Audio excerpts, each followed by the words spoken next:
जय श्री कृष्ण।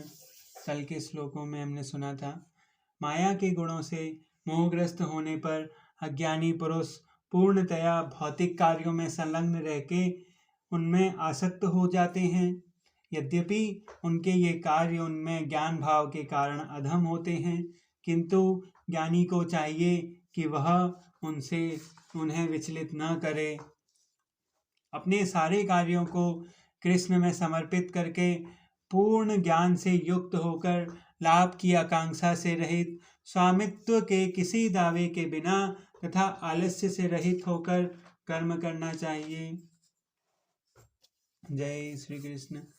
ये में मतमिंदम नित्य मनुतिष्ठन्त मानवः श्रद्धावन्तो नश्यन्तो मुच्यन्ते तेपि कर्मभिः। जो व्यक्ति मेरे आदेश के अनुसार अपने कर्तव्य करते रहते हैं और ईर्ष्या रहित होकर इस उपदेश को श्रद्धा पूर्वक पालन करते हैं, वे सकाम कर्मों के बंधन से मुक्त हो जाते हैं। तात्पर्य: कृष्ण का उपदेश समस्त वैदिक ज्ञान का सार है, अतः किसी अपवाद के बिना यह शाश्वत सत्य है। जिस प्रकार वेद शाश्वत हैं, उसी प्रकार कृष्ण भावनार्मित का यह सत्य भी शाश्वत है। मनुष्य को चाहिए कि भगवान से ईर्ष्या किए बिना इस आदेश में दृढ़ विश्वास रखे। ऐसे अनेक दार्शनिक हैं जो भगवत गीता पर टीका रचते हैं, किंतु कृष्ण में कोई श्रद्धा नहीं रखते। वे कभी भी सकाम कर्मों के बंधन से मुक्त नहीं हो सकते, किंतु एक सामान्य पुरुष भगवान के इन आदेशों में दृढ़ विश्वास करके कर्म नियम के बंधन से मुक्त हो जाता है। भले ही वह इन आदेशों को ठीक से पालन न कर पाए। कृष्ण भावनार्मित में के प्रारंभ में भले ही कृष्ण के आदेशों को पूर्णतया पालन न हो पाए, किंतु चूंकि मनुष्य इस नियम से रुष्ट नहीं होता और पराजय तथा निराशा का विचार किए बिना निष्ठापूर्वक कार्य करता है, अतः वह विशुद्ध कृष्ण भावनार्मित को प्राप्त होता है। ये त्वेद भयो सुयन्तो नानुत्तिष्ठन्ति मे मतम सर्व ज्ञान विबोधा सतविंधि नष्टना चेतसः। किंतु जो ईर्ष्यावश अपने इन उपदेशों की उपेक्षा करता है, इनका पालन नहीं करते, उन्हें समस्त ज्ञान से रहित, दिग्भ्रमित तथा सिद्धि के प्रयासों से नष्ट भ्रष्ट समझना चाहिए। यह तात्पर्य यहाँ पर कृष्ण भावना भावित न होने के दोष का स्पष्ट कथन है। जिस प्रकार परम अधिदासी की आज्ञा के उल्लंघन के लिए दंड होता है, उसी प्रकार भगवान के आदेश के प्रति अवज्ञा के लिए भी दंड है।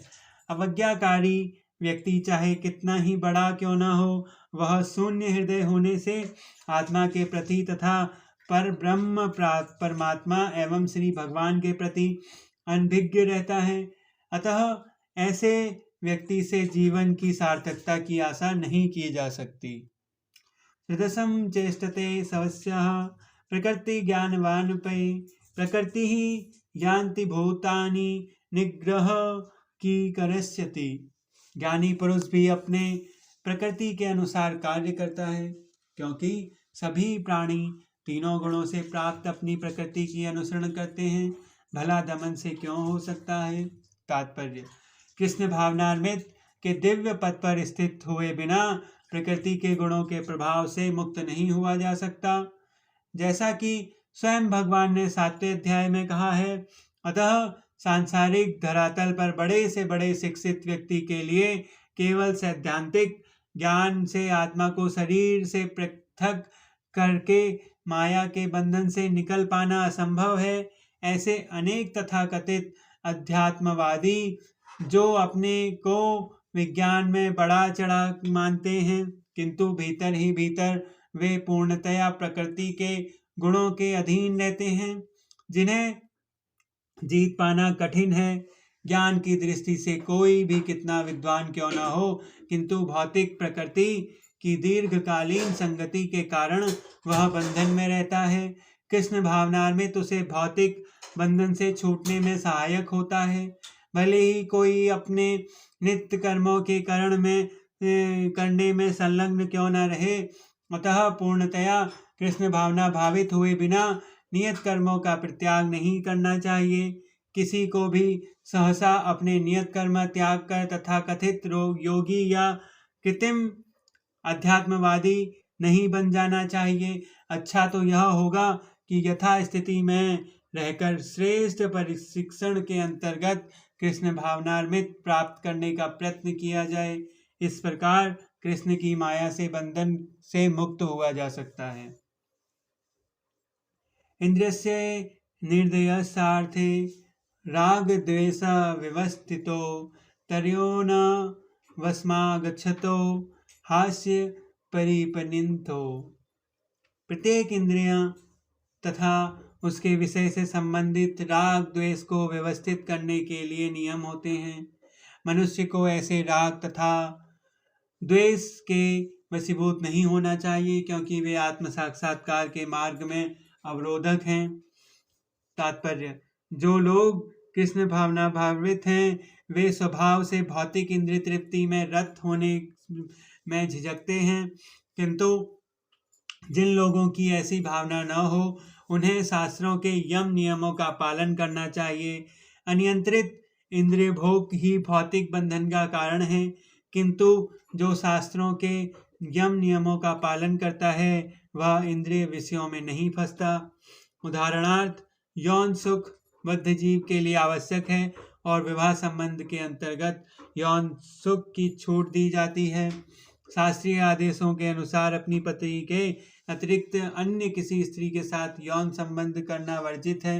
अन्य सभी स्त्रियों को अपनी माता मानना चाहिए, किंतु इन आदेशों के होते हुए भी मनुष्य अन्य स्त्रियों के साथ यौन संबंध स्थापित करता है।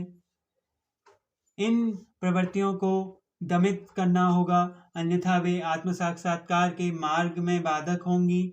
जब तक वह भौतिक शरीर रहता है, तब तक शरीर की आवश्यकताओं को यम नियमों के अंतर्गत पूर्ण करने की छूट दी जाती है, किंतु फिर भी हमें ऐसी छूटों के नियंत्रण पर विश्वास नहीं करना चाहिए। मनुष्य को अनासक्त रहकर इन यम नियमों का पालन करना होता है, क्योंकि नियमों के अंतर्गत इंद्रिय तृप्ति का अभ्यास भी उसे पथ भ्रष्ट कर सकता है। जिस प्रकार की राजमार्ग तक में दुर्घटना की संभावना बनी रहती है, भले ही इन मार्गों की कितनी सावधानी से देखभाल क्यों न की जाए, किंतु इसकी कोई गारंटी नहीं दे सकता कि सबसे सुरक्षित मार्ग पर भी कोई खतरा नहीं होगा।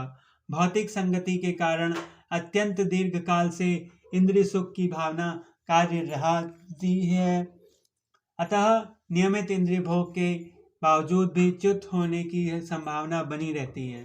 अतः सभी प्रकार से नियमित इंद्रिय भोग के लिए किसी भी आसक्ति से बचना चाहिए। लेकिन कृष्ण भावनामृत ऐसा ही है कि किसी प्रत्येक आसक्ति से या सदैव कृष्ण की प्रेमा भक्ति में कार्य करने में सभी प्रकार के इंद्रिय कार्यों से विरक्त हो जाती है। अतः मनुष्य को चाहिए कि किसी भी अवस्था में कृष्ण भावनामृत से विरक्त होने की चेष्टा न करे। समस्त प्रकार की इंद्रिय आसक्ति से विरक्ति का उद्देश्य अंततः कृष्ण भावनामृत के